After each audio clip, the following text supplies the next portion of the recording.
Hey, thanks, Christina. Chief Meteorologist Catherine Thompson here. Now, as far as the weather is concerned, we've finally been drying out a little bit. At least the rain has lightened up. It's not quite as heavy as it was this morning. Now, we're still going to stay decently damp, though, through the overnight hours. We're seeing some very light rain showers right now, and eventually these will start to fade into the overnight hours, but it is going to change as far as the weather conditions go. We're talking about very cold air coming in, and some of this light rain will end up changing over to snow before the night is over. This is all because we had a cold front move through the area early today. You can see where that actual front is now off to our east.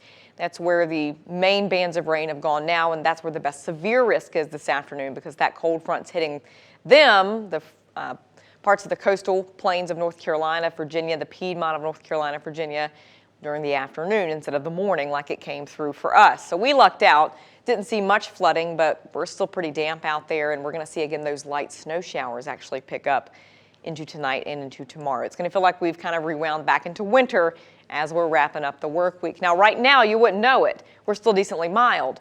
Most of us are still sitting in the 50s, if not at least the 40s, but you can see the cloud cover still with us, and it's going to really start to get gusty overnight tonight and into tomorrow. And look at the direction of the wind.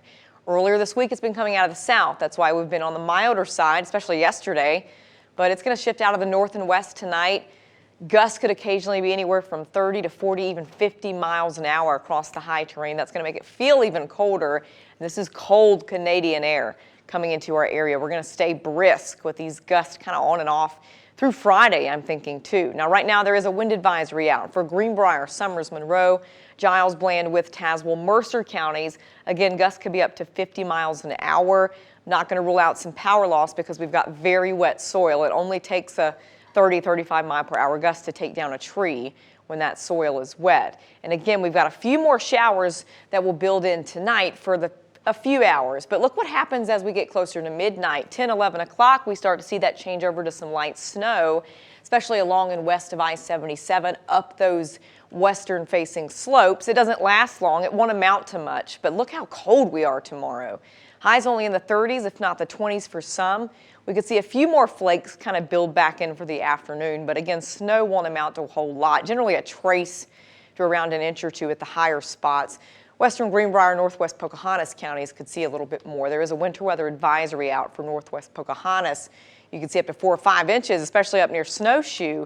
That could definitely make for some slick areas. But most of us will see this on the grass and just on elevated surfaces. There is also a freeze warning out where the growing season has already started in parts of the area. That's going to go for Wyoming, McDowell, Buchanan counties. If you've got those sensitive plants, make sure you cover them up and you're taking precautions to protect them from this really dangerous cold. It's not only tonight that we're going to be cold, but tomorrow and into tomorrow night as well. And we're talking about frigid temperatures. It's going to feel like it's in the 20s and teens with that wind throughout the day tomorrow. And again, we will be in the 20s and teens tomorrow night. We're drier but cool to end the work week. Finally, we warm up in time for Easter, and next week looking much warmer, much more comfortable. Hey, stick with us. Nick Dugan will